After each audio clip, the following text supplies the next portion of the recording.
All right, everyone. I hope you're ready. This is going to be a big one. We are going to do a next-gen launch review, and the only way you can do a review is like if you take all the data and you process it, and then you look at the end result here. So the lead up to launch, the reveal. Let's talk about this for a second. So we actually technically knew about the Microsoft's next-gen project when they announced it, actually back in E3 of 2018, when they just said, "Hey, we're working on something else new," right? But when you're looking down the actual list here, the real salvo started with the Wired article from PlayStation, April 2019, followed by the Project Scarlet reveal in E3 2019. Then we had the Wired article part 2 in October 2019, and then the Series X full reveal at the Game Awards 2019. And then we actually didn't get anything from Sony until Road to PS5 in March 2020. And then we actually had the June event of Sony, and that was where we actually got the hardware. It was a weird rollout this time, right? It's definitely not what we were used to. No, very much back and forth with the blows on who was doing what and everything like that. And honestly, Microsoft having the big Sony-like moment for the Game Awards moment there. That was a big Sony-like moment, in my opinion. That was a shocker. It was an absolute shocker. Nobody saw that coming. But I remember even at the beginning, like you're saying, the Wired articles, everybody's like, what the hell are they doing? They're dropping this information on a Tuesday, a random Tuesday, in like a blog post format. Like, what the heck is going on here? There's no, finesse or panache or excitement or bombacity. There's nothing here. What are they doing? They just did it. It was, so what's really been crazy, if you go back and look at all this, Microsoft very much stayed in the milestone event type deal, where they had a big event or a big announcement, and it was all over the place, right? They had minor events throughout the year, like, when they showed off the quick resuming for the first time and things like that. But for the most part, Microsoft's plans were that very much that big milestone moment throughout the year.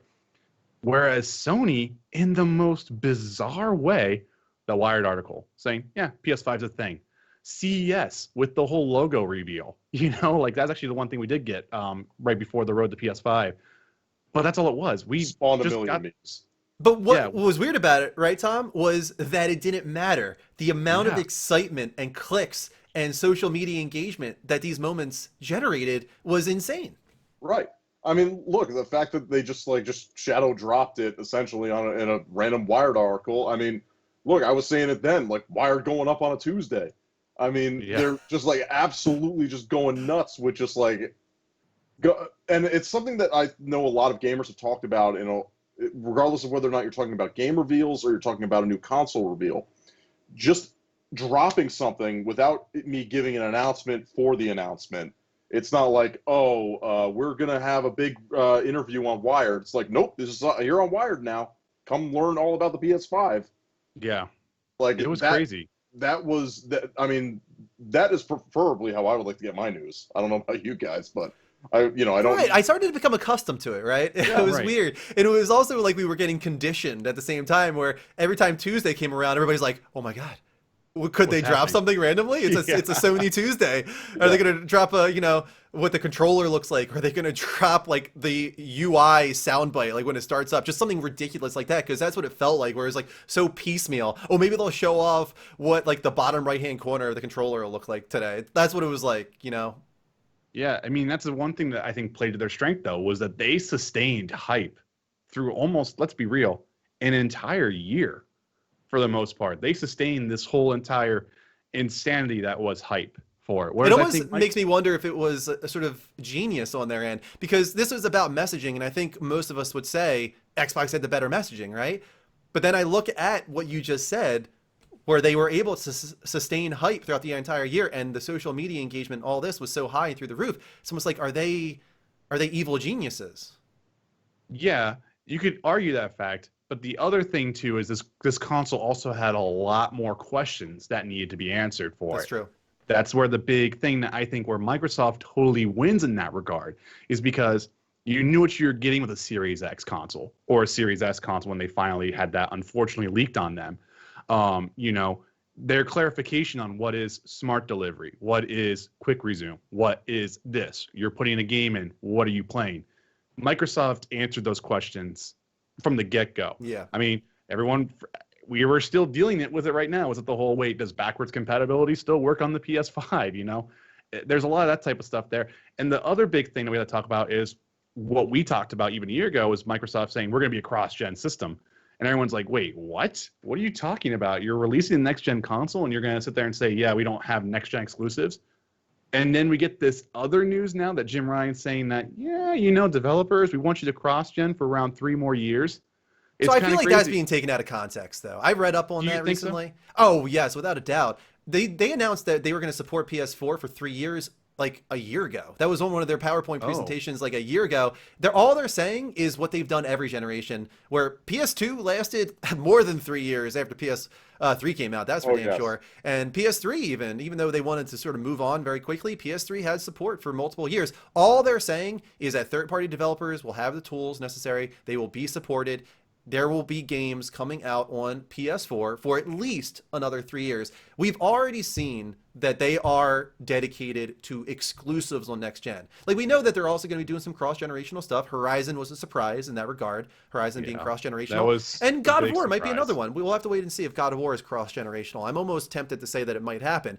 But Demon's Souls, Ratchet and Clank, and whatever else they're going to have next year will be PS5 exclusive. Maybe it'll come to PC. We'll have to wait and see. But they are supporting next generation. They are not just cross-generational for 3 years. I think some people are trying to take that into an area that it doesn't. And look, the most that you're actually going to be having with cross-gen is going to end up being, you know, your Call of Duties, your Maddens, your FIFAs.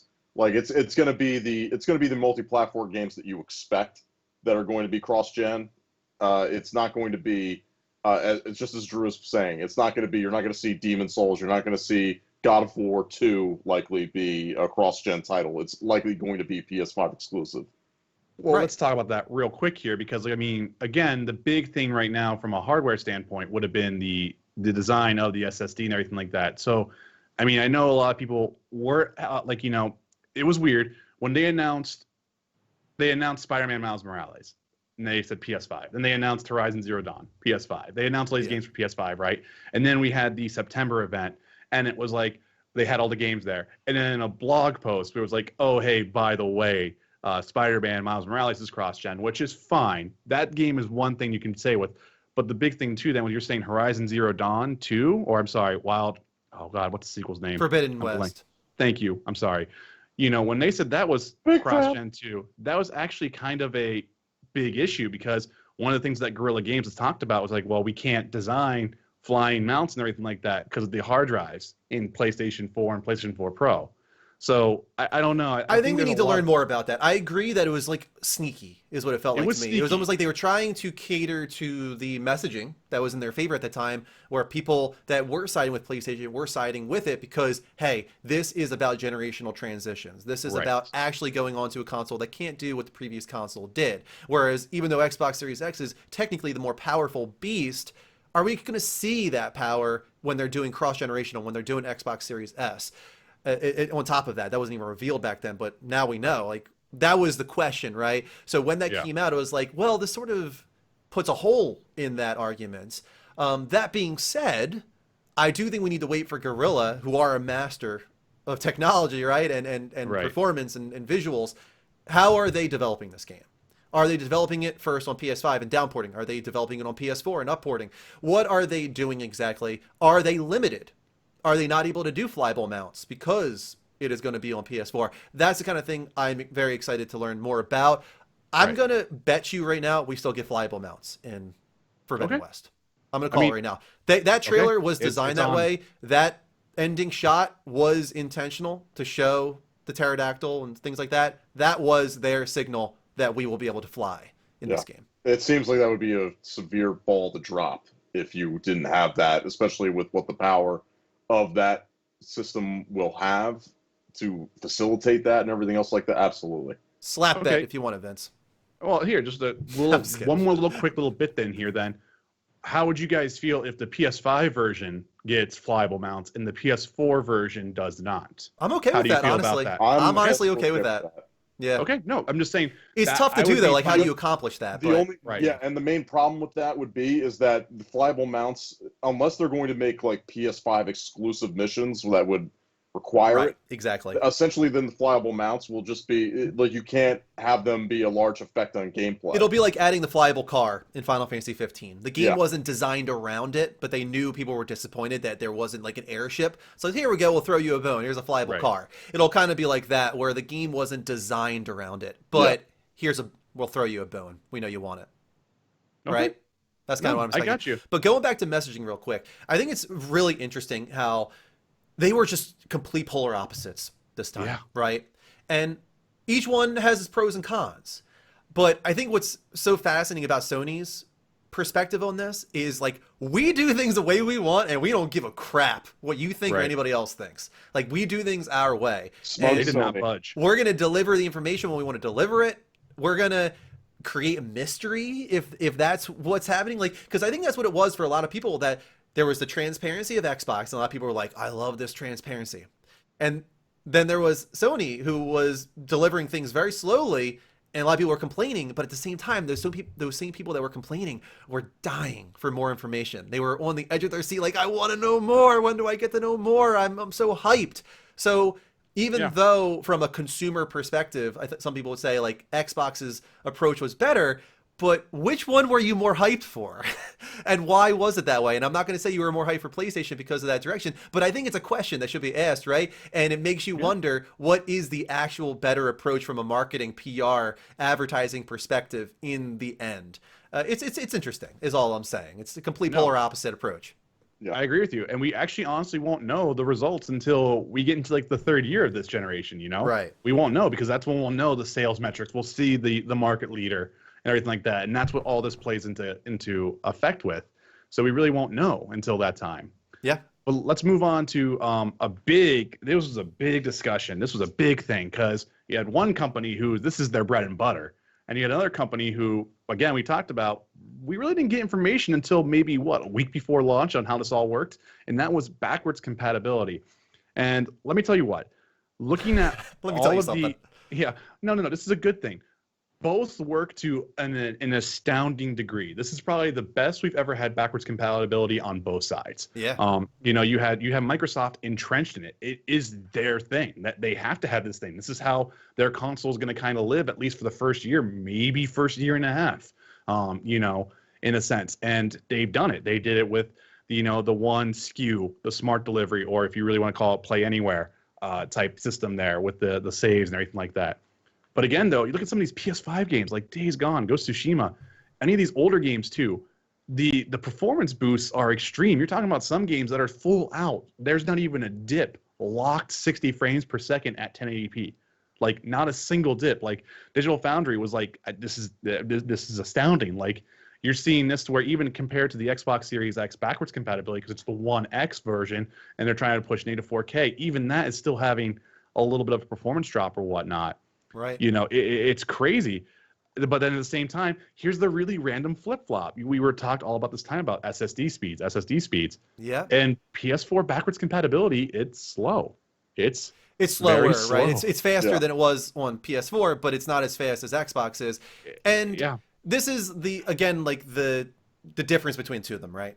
Right. And this goes back to the generational transitions, where PS5, the SSD is going to be all about true next-gen transitional games, whereas Xbox was about transition of backwards compatibility, playing your old games, having everybody feel like they didn't have to jump over some fence or hurdle, right? So it makes sense almost in a way that their backwards compatibility would take advantage of the SSD in a better way than PlayStation's would. Right. Because how many games am I going to go back and play on PS4? This is just me personally. I might go back and play The Last Guardian if it is 60 FPS. I might do Days Gone finally if I get like a lull or something. But otherwise, I can't think of too much that I'm going to go back and play. 7 Remake, I'm betting they're doing like a PS5 edition at this point. So I'm not too worried about that. Last of Us, we'll have to wait and see. I don't know what they're doing. But those are the ones, like those ones that came out very, very late in the PS4 lifespan that I'm kind of eyeing up. But otherwise, I'm moving on. I'm ready for true next-gen titles. That's just me. I mean, you guys know me, I think, or at least most of you know me. it's gonna be about 6 months before I don't play anything on my any PS4 games for me. Period. Yeah. I don't sit with backwards compatibility. That's just how I've always been. I've just even when I got my first PS3, just because we didn't have money at the time, I had to rely on a lot of backwards compatibility games. But like that was Kingdom Hearts 2 for the most part. Let's be real. Right. And so. Yeah, for me, the backwards compatibility thing is like a perk, but it's not something like, for me, it's not a huge deal. I know for a lot of people, it's a huge deal. So, Tom, I actually want to know what your opinions about this. What do you think, like, about backwards compatibility? Like, is this a big selling point for you, or are you ready just to move on? To me, it's huge. I mean, okay. It's backwards compatibility to me has always been a huge factor. Look, legitimately, I just got done talking to you about how I'm playing a PS3 game. Right. Right. Yeah. And we're going into PS5. For me, the ability to go back and play the games that I already own, and not have to finagle it through playing through an instant game collection or necessarily having to jump through hoops to play games that I've already owned. That means a lot to me because I am one of those people who likes to go back, much like I like to go back with a good movie and rewatch something that I haven't seen in like maybe 4 or 5 years.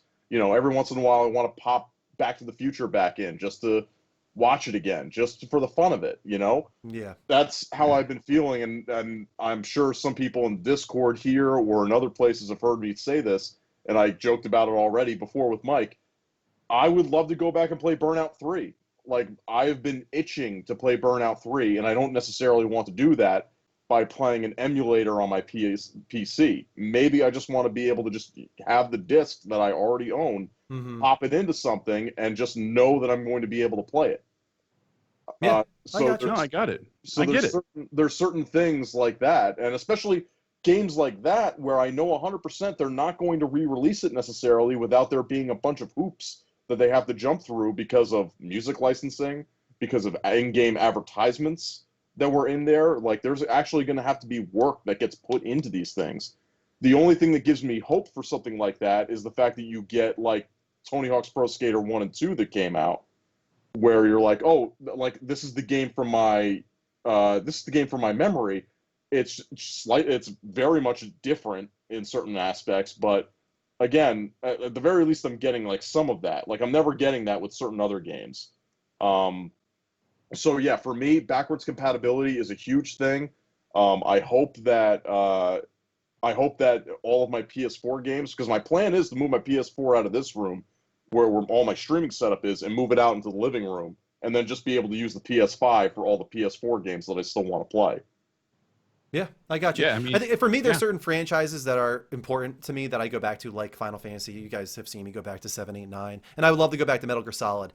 But movies are different. I agree with you when it comes to movies. I think it's maybe because of how they're consumed and the shorter length and things like that. Right. That I'll go back to old movies all the time. But I usually, you guys know, I delete games off my hard drives. Like, yep, I'm done with you. See ya. I'm done with you. Yeah. It's, I mean, I'm like kind of the same point with you, Drew. It's actually kind of more funny for me. It's just like, I keep games on my hard drives, like if I want to go back and, do some trophy runs or whatnot. But it's very interesting how much, like, I want to say I had like a year, like, span with a game. Like, I don't play anything from the PS4's launch. I don't play anything from PS4 year 2. I don't really play anything from PS4 year 3. I'm very much like, I even know, like, Godfall, probably by this time next year, I'm not playing Godfall. Unless like there's been massive expansion packs for it. But you know what I'm saying? Like, I just constantly just move forward on that type of stuff. So it's interesting on how we all kind of have different perspectives on that. It's kind of cool. Yeah, definitely. So let's move on to the next topic here, which was hardware. And I'm just going to say it. Everybody won in this, no matter what side you played on. Yeah. They're both, the Series X and the PS5 are true generational leaps that we got from the PS4 and Xbox One. Even the Series S is a unique little console. We all know my feelings on it, and I won't berate that console for it. But as from a hardware standpoint, we have Xbox being the massive teraflop monster that it is in a very small form factor, whereas you have also the PS5 being the kind of crazily designed hyper fast system with a very big console to keep everything cool and quiet. Very quiet, I have to say. Oh my god, it's insanely how quiet I can't hear it. My GPU fan on my stream PC is louder than my PS5. It is insane. They're very well engineered systems. They are very well engineered. I don't have a Series X to like kind of look and see how it is. Probably will never. But at the same time, you cannot look at that console and say Microsoft cheaped out in engineering. Like, nah. That console is an engineering marvel in that sense. Everybody wins. Everybody won. And let's go into specifically the group of people who wanted to be able to float a ping pong ball above their gaming system. Exactly. Those people absolutely won. Can you imagine that's actually kind of cool. Tournaments, like the beer pong tournaments you could do now with that. If you had a bunch of Series X's now, you can make like little obstacle courses. I think it'd be crazy. Oh, dude, the trick shots that people are going to be doing, right? Like Xbox Series X. Don't get any beer in the top of your system, though, please. Please don't. That's bad. But then let's go to controllers. You know, Microsoft, again, going with their whole thing. They made their controller pretty close to what their current controller is, and they didn't touch it. You know, the whole simple thing. If it ain't broke, don't fix it. You know, and that's what the Xbox Series controller is. It's funny, right? Because I think that if it ain't broke, don't fix it applies in some capacities to the UI, which we'll get to in a moment. But when it comes to the controller, it's not like this thing feels wildly different than the DualShock 4. It still sits in your hands in a way that seems reminiscent. It fills it out a little differently, especially with the tapered handles, and it's got more heft and weight to it. Real quick, I'm sorry. We were talking about the Xbox One here. I'm sorry, didn't mean to cut you off. I apologize. Yeah. But I was just talking like that's what Xbox is. But moving on to the DualSense, you're right. It looks like it's gonna feel different, but it doesn't. It sits a little bit more awkwardly, but this thing's comfortable. Right. And so go ahead and continue your thought. Yeah, what I was thinking was like Xbox went the if it ain't broke, don't fix it route with the controller and with the UI. And I think it works in their favor in a lot of ways with the UI. But I think when it comes to the controller, when I move to a next generation, I want to feel a difference in what's in my hands. And it's a very mild evolution when it comes to the Xbox Series X controller, whereas this is revolutionary, actually. Even though it feels very similar in your hands, once you get the actual haptic feedback, then everything changes, right? Now going to just kind of skip forward, I'm skipping around a little bit, but the UI, I love the UI of PS5, but you can tell it's that thing where we're refreshing. So you're going to lose some things that you came used to. Like not everything can make it in from the start. So some things take longer sequences to do, where it's like, why would they do this? Why? Because this always happens, right? When you refresh a UI, this always happens where it's improved in some capacities. It's a lot faster, it's a lot sleeker, it's a lot snappier. But certain things get lost because over the course of 7 years, like PS4, a UI makes a lot of changes. And not all of those are going to make it in. So, do I need to pause here? The PS5 UI is very sleek. Having the store integrated now is very, very nice. The one thing that I've noticed I've had a lot of struggle with is the PlayStation button and bringing up the command center. It's like a complete inverse for like the quick menu, which I'm not used to. Like I'm used to holding the button down to go to quick menu, but it's bringing me to the home screen. And I'm used to pressing the button to go to the home screen. But now I just need to press it for command center. So now those things have been flopped. So those things have been flopped, and it feels weird because after you played so much on PlayStation 4, you're just kind of like, wait, hold up, what's going on? You kind of get thrown off on that in a way. You all good, man? Yeah, I'm all good. Yeah, now, good. Okay. I wasn't sure why Kristen was coming down for a second there. Answer me this, because somebody had brought this up in a separate conversation that I was having. But if you were to press that in the middle of the game, it does not pause your game. It depends on the game. Okay. It depends on the game. So, like, that was one thing that most games do suspend on that. I do not think, like, say, if you got invaded in Demon Souls, it does not pause the game. Right. If that makes sense. But the nice thing here is, unlike the quick menu, which brought up, like, like the whole left part of your screen right now, right? The command center kind of lets you see more. It's weird because it takes up more space, but lets you see more because of how the nature of it is from the very bottom up. It's very interesting on how it works. Yeah.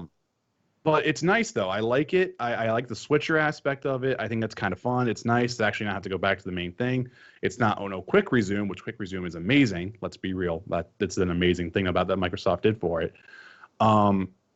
But yeah, there's a couple quirks too.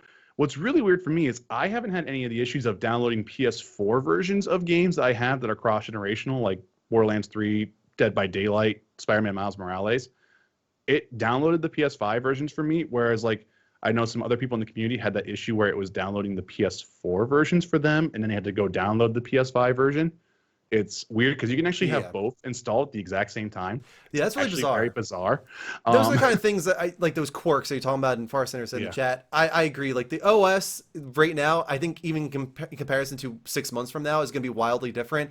If anything, if there was something that I think was rushed about this console due to COVID, it probably was UI. Yeah. If there was anything that probably fell to the wayside a little bit, not even just because of me feeling it, but if I had to guess when it comes to priorities, it's not that what's there isn't good, because what's there is good. It's very sleek, it's very snappy, everything feels really good. But you can tell that they probably had wider goals than what is there. They got the cards in, you know, which is sort of like a brand new thing, which is great. I really love the cards. And they got in the built-in store and plus. It's much better in that regard. But then the loss of certain things, to me, it tells me, yeah, they probably made this a little bit lower on the on the rungs in comparison to some other stuff for launch. They wanted to make sure this thing came out this year. They got the stuff into the UI that was absolutely necessary. And 6 months from now, I think we have a much different UI, not in its overall architecture, but just in like, oh, this is missing, this takes too many button presses. All those little things, right? Those quality of life type things, I think will be improved relatively quickly. Yeah, I agree with you. I mean, and like they both have some weird design quirks with them. Like HDMI 2.1 has an issue on both consoles, no matter what. There's storage woes on the PS5 and the Series S. You know, there's all these really weird quirks from a UI and user experience on both consoles in a way. Like it's just you could tell that they both kind of not rushed, but you could feel the COVID thing. I think if we would have gotten these consoles like in March of next year, which I know no one wanted to wait for, we would have had a much more robust OS on the PS5 side, and we would have had a much more stable system on the Series X side. Yeah, because their OS is the same OS that you have on Xbox One X, right? So they weren't in any rush. Like they were just continuing the same OS from previous generation to this generation. So that's why you see all of the groundwork is still there. You know, right. That's the problem with doing a refresh. That always happens. Yeah. And then like if you just go into launch games, I mean, you know, do we even need to discuss this? I mean, I'm sorry. I mean, there's the fact that a lot of people are just like talking. It's like, is this Sony's best publishing year? Period. Like, maybe. You know, like it's crazy on how much you think about. Start of the year, Final Fantasy VII Remake, Last of Us Part 2, Ghost of Tsushima, Miles Morales, Demon's Souls, Astrobot. Like, it's insane what you think about it. Whereas, you know, you have Game Pass being part of the whole thing to complement the Microsoft Xbox ecosystem there. Sure. And, you know, it's crazy. I really don't know how much we can talk about that. Yeah, I mean, all I'll say is I do think that this is probably the best PlayStation launch list that they've ever had. I think, honestly, PS2 and PS3 weren't great. PS4 was all right. But when I look back at the PS2... I mean, how could you not forget about Lair? I mean, Lair was such a great game that Heavenly Sword. Everybody remembers. Heavenly Sword. Hey, Lair actually had some really cool tech stuff with it, especially with water caustics and whatnot, so... Let's kind of. But even PS4, when you look back to that, the best thing I remember about PS4 was Resogun. You know, Killzone was all right. Was fantastic. I loved Resogun. Yeah, Resogun was fantastic. Killzone was good. You know, it was a fine launch title. Knack was a fine launch title. But you know, when you look back at those games now, it's like, yeah, they don't compare in any way, shape, or form to what came after. But if you look at Demon's Souls, like this game is going to hold up really well years from now.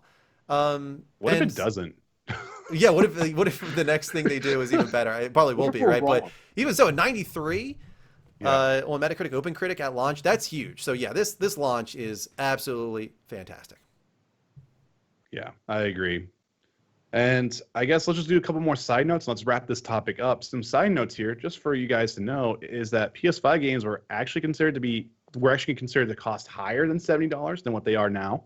They've launched at $69.99, which I think is insane in its own sense. I mean, I get it. At the same time, I don't get it, considering, you know, we have the industry bloat of microtransactions and subscription revenue and everything like that. It is kind of weird. That's the thing. I think it depends on, this is obviously their first party lineup that is $70 because that's what they control more than anything else. Right. But how many first party Sony titles have been, sort of obnoxious when it comes to microtransactions? It's not too often. So Right. That's not that's not what I think. I was just saying, like, as an overall industry thing here. as a It standard, is weird. yeah. It is weird to see $70 like on PS5, like on Demon Souls and whatnot. Yeah, I can kind of get it. But like when you're talking something like, Assassin's Creed Valhalla, which doesn't have that cost. It doesn't have 70, but like you ask something like that, it's kind of like, really? So hopefully not. Hopefully it's not a huge standard there. And the other kind of weird thing that we found out was Microsoft almost abandoned Xbox before the Xbox One launched. So Yeah, so this is something that was sort of known a little bit, right? But not to this extent. Yeah, Phil pretty much spilled the beans on this, right? Yeah. Yes, it was an interview. Yeah. Did you read up on it, Tom? I got the Cliff Notes version of it. Yeah, so pretty much he was just talking about how there was a meeting. And this was actually before the Xbox One launched.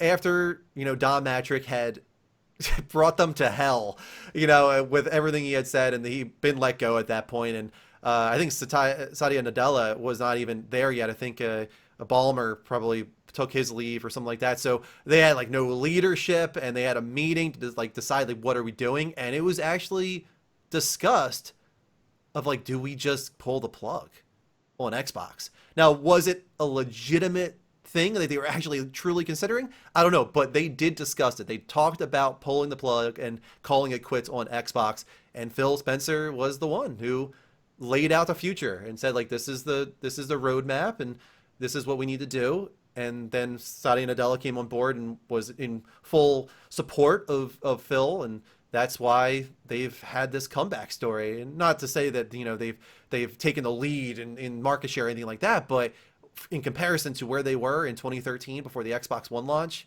it's night and day. So it is night and day. It's kind of crazy to look back and imagine that could have been the end of it, and we wouldn't have Xbox right now. Yeah, it would be a bad thing, right? It would be an extremely bad thing because competition brings out better products.